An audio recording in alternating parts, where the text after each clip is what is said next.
Bring you another of today's main stories, and Rishi Sunak has promised to call out Putin's regime at a meeting of world leaders.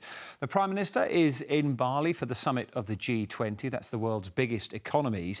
He won't be able to condemn the Russian president to his face because Putin has decided to skip this year's event. But as our political editor Andy Bell can tell us, the war in Ukraine is still expected to dominate.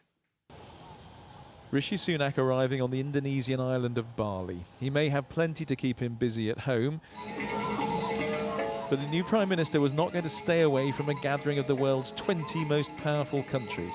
And he tried to link the G20 today with that crucial autumn statement on Thursday. I know other leaders here will be talking about how do we make sure that global economy is resilient to high inflation and rising interest rates. And what the Chancellor has rightly set out is that we will need to take some difficult decisions, but that's in order to limit the increase in mortgage rates, to get inflation down. Those are the right things to do, but we will have fairness and compassion at the heart of all of those decisions. The one G20 leader not here is President Putin of Russia. Instead, he's being represented by his Foreign Minister Sergei Lavrov, who in a bizarre twist today had to deny reports that he'd been taken to hospital when he arrived on the island. This video, filmed by one of his colleagues, apparently shows him in shorts enjoying the warmth. Well, for 15 years they've been claiming our president is sick, he said. It's a political game. But this is the biggest event of the summit. President Xi of China and President Biden meeting for the first time since Joe Biden was elected. They talked for 3.5 hours because they disagree on a lot. But at the end of it, the American president wanted to signal this needn't be another Cold War.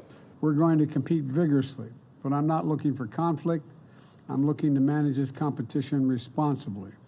And I want to make sure that every country abides by the international rules of the road. This grand stage provides a chance for world leaders to meet and maybe make progress on some issues. But all of them will soon be flying back to face the problems much closer to home. And Rishi Sunak knows that too.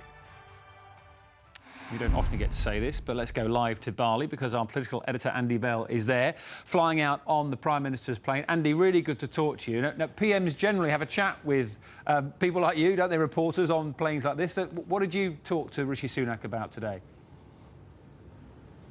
As you can imagine, Dan, we talked about it a lot, but at the top of the agenda was that autumn statement, might as well call it a budget, that's due on Thursday. And the Prime Minister was asked, look, is there a danger of you going too far on this? Because you're worried about making sure that the markets are reassured, might you put taxes up too much? Might you take too much out of public spending and therefore push the country further into recession? And Rishi Sunak replied saying, look, the reason why the markets have stabilised to a degree over the last couple of weeks is because they are expecting the government to take difficult decisions to get Britain's finances back in order. So I think he, along with his Chancellor, is still preparing the ground really for some difficult decisions, but he did keep stressing that any decisions would be taken with, as he put it, fairness and compassion in mind. OK, and away from domestic issues, what do you think the potential flashpoints are going to be for the next few days? Well, it's got to be Ukraine. The Prime Minister has said, as you made clear, that if he bumps into Sergei Lavrov, he will sort of call out Russia's behaviour. Rishi Sunak has talked about Russia being a rogue state in an interview on the plane.